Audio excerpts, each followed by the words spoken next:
नमस्कार दोस्तों, हम फिर से लेकर आ चुके हैं आप लोगों के लिए शाम की सभी ताज़ा और बड़ी खबरें। फटाफट अंदाज में एक एक कर बताएंगे आपको आज देश और दुनिया से क्या बड़ी खबरें निकल कर सामने आ रही हैं। लेकिन उससे पहले दोस्तों एक नजर डालेंगे सुर्खियों पर। असदुद्दीन ओवैसी का बीजेपी के ऊपर बड़ा हमला। बोले प्रधानमंत्री इस देश के लोकतंत्र को खत्म कर रहे हैं, खुद उद्घाटन करके नए संसद का नहीं जाएंगे, करेंगे बहिष्कार। वहीं पर अगली बड़ी खबर में हम आपको बताएंगे दोस्तों, दरअसल आपको बताते चले कांग्रेस भी बीजेपी के ऊपर हमलावर। राहुल गांधी ने बदल दिया पीएम नरेंद्र मोदी का 2028 का प्लान। जी हां, राहुल ने तमाम विपक्ष को कर दिया बायकॉट। बताएंगे क्यों अब अकेले पड़ गए प्रधानमंत्री। वहीं पर अगली बड़ी खबर में हम आपको बताएंगे दोस्तों, दरअसल आपको बताते चले संजय सिंह का बीजेपी के ऊपर बड़ा हमला। बोले जो भी पार्टी बीजेपी को हराती है तो बीजेपी गैर कानूनी तरीके से सरकारों पर राज करना चाहती है। दरअसल अध्यादेश कानून के बाद जमकर भड़के संजय सिंह। वहीं पर अगली बड़ी खबर में हम आपको बताएंगे दोस्तों, केजरीवाल ने की उद्धव ठाकरे से मुलाकात के बाद केजरीवाल बोले हम सब लोग एक हैं और हमारा परिवार भी एक है। बताएंगे आखिरकार क्यों केजरीवाल का सपोर्ट कर रहे हैं यहाँ पर उद्धव। वहीं पर अगली बड़ी खबर में हम आपको बताएंगे दोस्तों, नए संसद भवन में प्रधानमंत्री अकेले बजाएंगे तंबूरा। जी हां, तमाम विपक्षी पार्टियां हो गई हैं एक। राहुल ने भाजपा को दे दिया बड़ा झटका। वहीं पर अगली बड़ी खबर में हम आपको बताएंगे दोस्तों, दरअसल आपको बताते चले बीजेपी के ऊपर गर्जी महुआ मोहित्रा। बोले प्रधानमंत्री के घर का उद्घाटन नहीं है, ये उनका पैसा नहीं है। बताएंगे क्या कुछ बोला है टीएमसी की सांसद महुआ मोहित्रा ने। वहीं पर दोस्तों केरल के मंदिरों पे आपको बता दें, अब केरल के मंदिरों में आरएसएस पर लगा बैन, मच गया हड़कंप। बताएंगे आरएसएस वाले क्यों बौखला गए। वहीं पर दोस्तों आजम खान के पक्ष में आया फैसला। आप समझिए जल्दबाजी में आजम खान की सीट पर चुनाव करा दिया गया, लेकिन अब कोर्ट ने आजम खान को राहत दे दी है। बताएंगे आखिरकार फिर से होगा आजम खान की सीट पर चुनाव। वहीं पर अगली बड़ी खबर में हम आपको बताएंगे दोस्तों, दरअसल आपको बताते चले अशोक गहलोत का बीजेपी के ऊपर बड़ा हमला। बोले अब भी वक्त है प्रधानमंत्री अपना फैसला बदलें और इस देश की महामहिम राष्ट्रपति से कराएं उद्घाटन। वहीं पर दोस्तों अगली बड़ी खबर में हम आपको बताएंगे दोस्तों, ट्विटर पर हुई बीजेपी और कांग्रेस में वॉर। शिवराज सिंह चौहान के लड़के को कांग्रेस ने जमकर धोया। बताएंगे आखिरकार क्या कुछ बोला है। तो तमाम खबरें फटाफट अंदाज में देंगे, एक एक कर देंगे। फिलहाल खैर चलिए बढ़ते हैं सबसे पहली और सबसे बड़ी खबर की ओर। दरअसल दोस्तों आपको बताते चले असदुद्दीन ओवैसी का बीजेपी के ऊपर बड़ा हमला। बोले प्रधानमंत्री लोकतंत्र का मजाक बनाने पर तुले हुए हैं। इस देश में पहले कभी किसी प्रधानमंत्री ने दोस्तों संसद का उद्घाटन नहीं किया, लेकिन हमारे देश के प्रधानमंत्री क्या कर रहे हैं आप देख ही रहे हैं। देश में दोस्तों महामहिम राष्ट्रपति के होते हुए खुद उद्घाटन करना दोस्तों ये अपने आप में ही कानून का उल्लंघन करना है। यही नहीं, अब प्रधानमंत्री नरेंद्र मोदी के ऊपर जो भड़क गया असदुद्दीन ओवैसी ने कहा कि नए संसद की जरूरत तो थी और ये मैंने ही प्रधानमंत्री से कहा था कि वो तमाम देश की पार्टियों को कमजोर करना चाहते हैं और खुद की बीजेपी को मजबूत करना चाहते हैं। तब मोदी मुझ पर भड़क गए थे। मैंने उनसे कहा था कि नए संसद की जरूरत है। तब प्रधानमंत्री ने मुझसे 2012 में 2016 या 17 में कहा था कि हम इस पर सोचेंगे। उसके बाद ओवैसी ने कहा कि आज जब नया संसद बन गया तो इसकी जो भी शिलान्यास है दोस्तों, इसका उद्घाटन जो है वो द्रौपदी मुर्मू से होना चाहिए। लेकिन हमारे देश के प्रधानमंत्री देश के कानून की ही धज्जियां उड़ाने में लगे हुए हैं। आप समझिए दोस्तों, तमाम विपक्ष तो पहले ही अलग हट चुका है इस मामले से, लेकिन अब प्रधानमंत्री ये समझ नहीं पा रहे हैं कि अब वो उस दिन करेंगे क्या। ओवैसी ने कहा कि तमाम पार्टियां जो जा रही हैं नहीं जा रही हैं उनसे हमें मतलब नहीं है, लेकिन हम तो इसमें शामिल नहीं होंगे। आपको बताते चले दोस्तों, ओवैसी ने भी इससे किनारा कर लिया। उनका साफ कहना है कि प्रधानमंत्री अगर उद्घाटन करेंगे तो हम इसमें नहीं शामिल हो सकते। दरअसल दोस्तों प्रधानमंत्री को फोटो खिंचाना और अपना सारा श्रेय लेना ये प्रधानमंत्री की पुरानी आदत रही है। काम कोई करता है श्रेय खुद लेकर चले जाते हैं। पैसा जनता का लगा है संसद में, लेकिन आप समझिए मजे खुद लूटने पे लगे हुए हैं। सवाल यही उठता है कि क्या देश की राष्ट्रपति का ये अपमान नहीं है। फिलहाल चलिए बढ़ते हैं एक और अगली बिग ब्रेकिंग की तरफ। बता दोस्तों अगली जो बड़ी खबर निकल कर आ रही है, राहुल गांधी ने बदल दिया प्रधानमंत्री 2028 का प्लान। क्या राहुल खेल गए हैं? दरअसल दोस्तों आप समझिए, अब तक जिस राहुल गांधी के से प्रधानमंत्री वैसे ही पहले ही डरे हुए थे, लेकिन अब राहुल गांधी ने दोस्तों मोदी सरकार का 2024 का जीत का रास्ता बंद कर दिया है। आपको बताते चले दोस्तों, राहुल गांधी ने ऐसी गुगली फेंकी कि तमाम विपक्ष राहुल के पीछे चल पड़ा।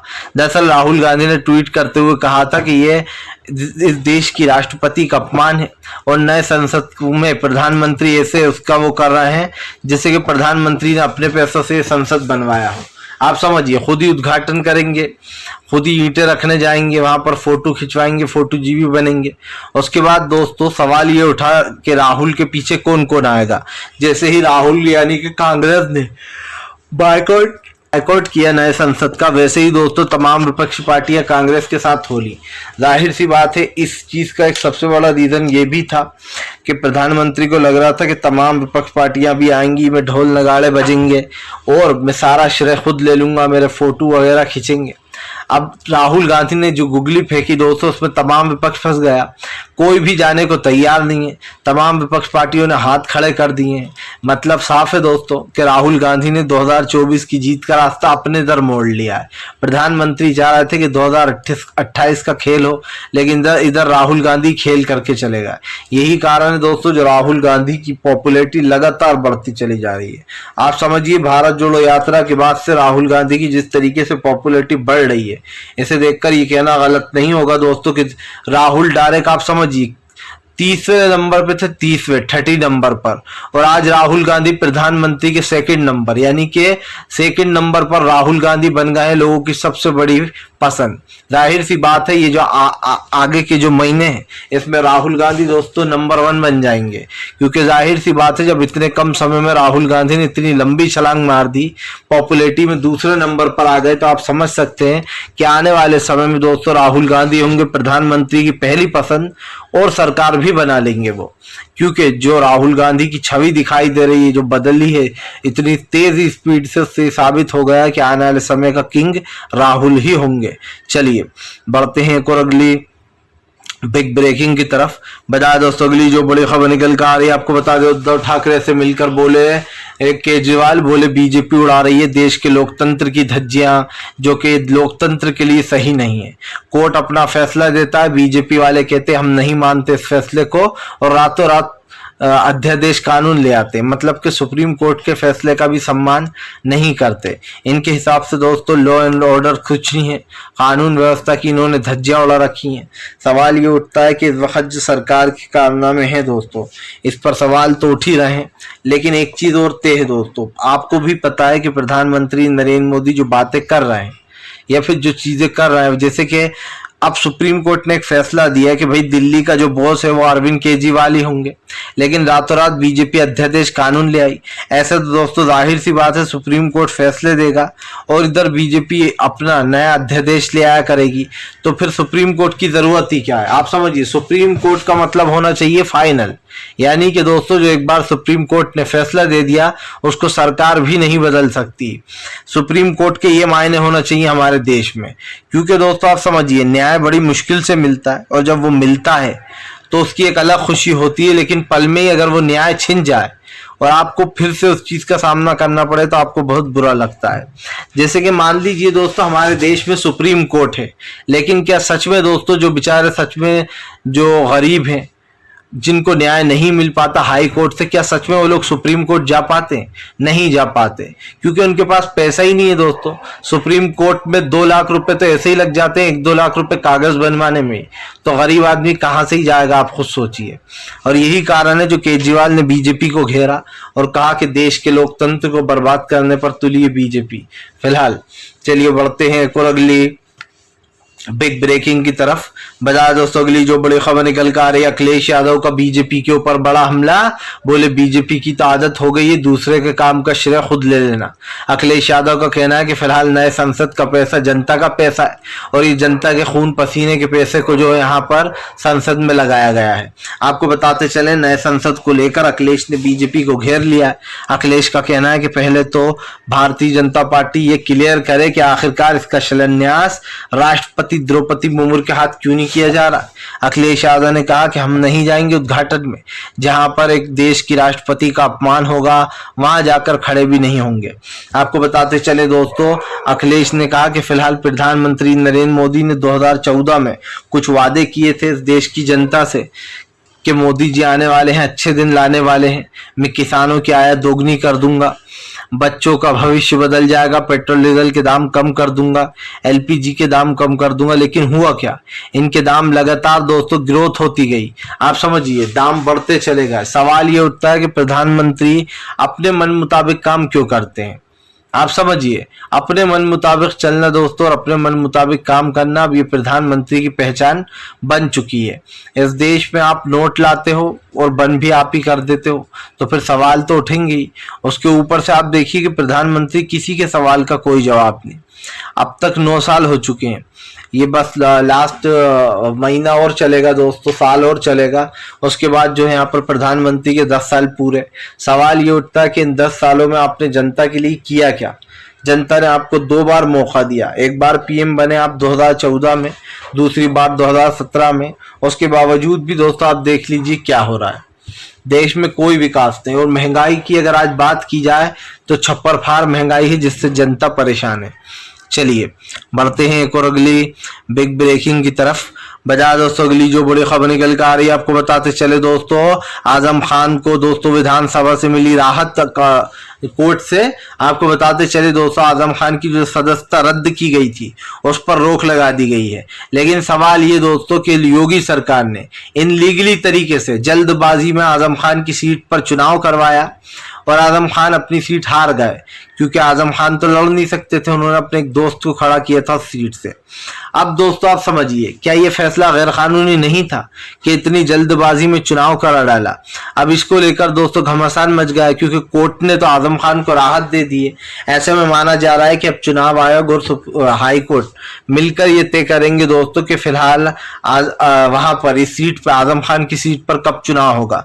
मतलब कि आजम खान फिर से एक बार दोस्तों उतरेंगे मैदान में और अब 1 to 1 लड़ाई होगी। आजम खान खुद अपने लिए वोट मांगेंगे। आपको बताते चले, आजम खान को बहुत परेशान किया गया, उनके ऊपर के जो मुकदमे 14-15 वो भी काफी लंबे लगाए गए हैं। हालांकि वो तो एक दिन हट ही जाएंगे, लेकिन सवाल ये उठता है दोस्तों कि अभी आजम खान की सीट पर जब चुनाव होगा तो बीजेपी क्या षड्यंत्र रचेगी? क्योंकि हमने देखा अब्दुल्ला आजम और खास करके आजम खान, इन तमाम सीटों पर बीजेपी दोस्तों धीरे धीरे कर चालबाजी से इन सीटों को हड़प रही है। क्योंकि जाहिर सी बात है, आजम खान तो चुनाव लड़ नहीं सकते थे, लेकिन अब जबकि आजम खान के पास मौका आ गया है तो आजम खान जरूर दोस्तों अपनी सीट को हासिल करना चाहेंगे, क्योंकि ये उन्हीं की सीट थी। और ऐसे में दोस्तों अब्दुल्ला आजम की सीट भी कहीं ना कहीं एक तरीके से जब्त हो चुकी है पहले ही, क्योंकि उनके भी ऊपर भी यही सेम लगाया गया था आरोप, और उनकी भी सदस्यता को जो है यहाँ पर रद्द कर दिया गया था। तो अब देखना ये होगा कि आने वाले समय में क्या अब्दुल्ला आजम को भी इंसाफ मिलेगा या फिर नहीं मिलेगा। चलिए बढ़ते हैं एक और अगली बिग ब्रेकिंग की तरफ। बता दोस्तों अगली जो बड़ी खबर निकल कर आ रही है, आपको बताते चले दोस्तों, प्रधानमंत्री नरेंद्र मोदी के खिलाफ अब कांग्रेस ने मध्य प्रदेश में खोला मोर्चा। तमाम आप समझिए, तमाम उन शर्त को रखा गया है दोस्तों जिसमें बीजेपी को एक बड़ा झटका लग सकता है। दरअसल दोस्तों आप सब जानते हैं कि फिलहाल अब मध्य प्रदेश का चुनाव अखाड़ा बन चुका है, क्योंकि ज्योतिरादित्य सिंधिया समेत जो विपक्ष के नेता भागे थे, जनता उनको कभी दोबारा जिताएगी नहीं। क्योंकि कर्नाटक में भी यही हाल हुआ है, कर्नाटक में जितने भी दल बदलू थे उन सब की जमानत तक जब्त हो गई, एक भी नहीं जीत पाया। आपको बताते चले दोस्तों अब यही हाल मध्य प्रदेश में भी होता हुआ नजर आ रहा है। दरअसल बीजेपी और ज्योतिरादित्य सिंधिया के समर्थकों में घमासान मचेगा। जाहिर सी बात है, ज्योतिरादित्य सिंधिया चाहेंगे कि उनके समर्थकों को टिकट मिले, लेकिन दोस्तों शिवराज सिंह चौहान चाहेंगे कि उनके समर्थकों को मिले ज्यादा से ज्यादा टिकट। अब पेच यहीं पर आकर अड़ने वाला है। अगर ये लोग दोस्तों ज्योतिरादित्य सिंधिया के विधायकों को एक तरीके से नहीं समझा पाते हैं तो पार्टी में एक बहुत बड़ी कलह मचेगी। क्योंकि आप भी जानते हैं कि सिंधिया अपने लोगों को टिकट दिलाने की पूरी कोशिश करेंगे। उधर शिवराज सिंह चौहान ने मोर्चा खोल रखा है।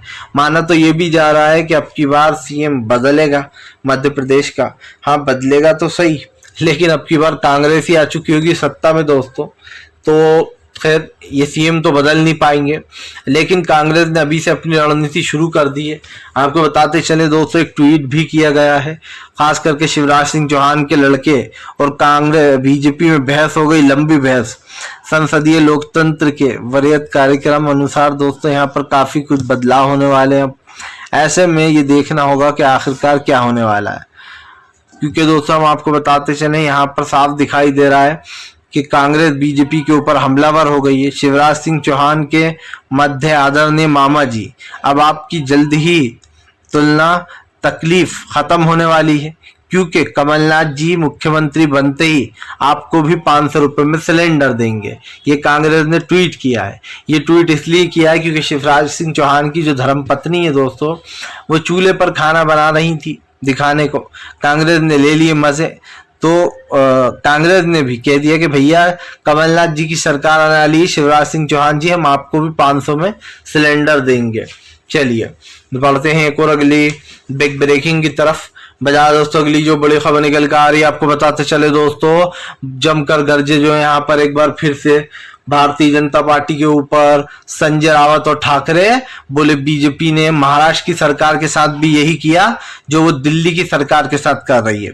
आपको बताते चले उद्धव ठाकरे का कहना है कि बीजेपी खुलकर मुख्यमंत्रियों को काम नहीं करने देती है। वो जहां पर भी नॉन बीजेपी की सरकार होती है उस राज्य में जाकर हस्तक्षेप करती है। सबसे बड़ी बात ये दोस्तों, पहले दिल्ली में कोई एलजी नहीं था, तत्काल में अभी दिल्ली में एलजी बिठा दिया गया लाके। और उसके बाद दोस्तों केजरीवाल की अब एक और पावर, जिसमें सुप्रीम कोर्ट ने उन्हें जीत दे दी थी, उस पर भी अध्यादेश कानून लिया ये लोग। तो इसको लेकर उद्धव ठाकरे ने बीजेपी को घेर लिया। उद्धव ठाकरे का कहना है बहुत जल्दी जनता ये सवाल का जवाब दे देगी कि वो किसके साथ है। मैं आपको बता दें सरकार पर ये सवाल भी हैं दोस्तों के बीजेपी की जो सरकार है खास करके वो लोगों को रोकने का काम कर रही है। भारतीय जनता पार्टी की दोस्तों असलियत जनता के सामने आ चुकी है। बीजेपी चाहे कितना ही ढोल नगाड़े पीट ले, लेकिन सच्चाई तो यही रहने वाली है। अब देश की जो राजनीति है दोस्तों वो कम से कम ये उम्मीद तो हम कर सकते हैं कि बदल रही है, क्योंकि राहुल गांधी के से उम्मीदें बहुत है जनता को, और जब किसी से आपको उम्मीद होती है तो कहीं ना कहीं वो चीज आपके दिल में रहती है।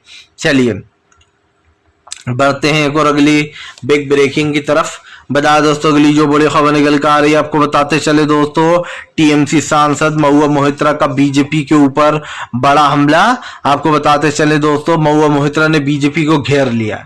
दरअसल महुआ मोहित्रा ने प्रधानमंत्री नरेंद्र मोदी के ऊपर हमला बोलते हुए कहा है कि संसदीय लोकतंत्र की वरीयता क्रम के अनुसार राष्ट्रपति पहले, उपराष्ट्रपति दूसरे नंबर पर और प्रधानमंत्री तीसरे स्थान पर आते हैं।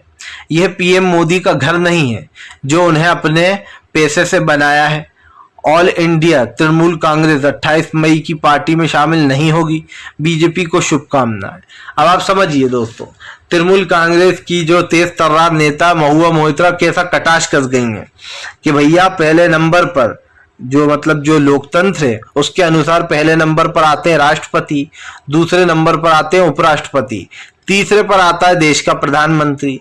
लेकिन इन दोनों से ही दोस्तों आप समझिए उद्घाटन नहीं कराया जा रहा है। खुद प्रधानमंत्री इन दोनों को नजरअंदाज करते हुए खुद इसका जो है उद्घाटन कर रहा है, जिसको लेकर कांग्रेस ने जमकर मुद्दा बना लिया और इस मुद्दे में बीजेपी फंस भी गई है। क्योंकि सच्चाई तो दोस्तों यही है, भारतीय जनता पार्टी भले ही इस सच्चाई से भागे, लेकिन आप भी जानते हैं कि सच क्या है। और मैंने पहले भी कहा था और फिर कहूंगा दोस्तों, प्रधानमंत्री ने लोकतंत्र को खास करके धीरे धीरे कर खत्म कर दिया है। तो अब लोकतंत्र की जो दुहाई बीजेपी देती थी वो बार बार नहीं दे पाएगी दोस्तों। फिलहाल तो ये है कि महुआ मोहित्रा की बातों में दम है दोस्तों, क्योंकि आपको याद होगा कि जब कांग्रेस कुछ भी करने जाती है तो बीजेपी जरूर टांग अड़ाती थी। जब कांग्रेस की सरकार थी तो पीएम नरेंद्र मोदी हर छोटी चीज को उठा लेते थे, लेकिन आज खुद इतनी बड़ी बड़ी चीजें कर रहे हैं दोस्तों। ना विपक्ष से सलाह की जाती है, ना पूछा जाता है कि आपकी क्या राय है, ना ही किसानों से पूछा जाता है भाई क्या चाहते हो। जैसा जो जहां पड़ा है दोस्तों वहीं पर पड़ा है। ये सरकार यहीं पर पड़ी है, बेचारा किसान वहीं पर पड़ा है, प्याज का दाम नहीं मिल रहा है और मोदी सरकार देश का पैसा नए संसद बनाने में लगा रही है। फिलहाल दोस्तों अगर आपको हमारा वीडियो अच्छा लगे तो लाइक करें, चैनल पर पहली बार आए तो सब्सक्राइब करें ताकि ऐसे वीडियो ज़्यादा से ज़्यादा शेयर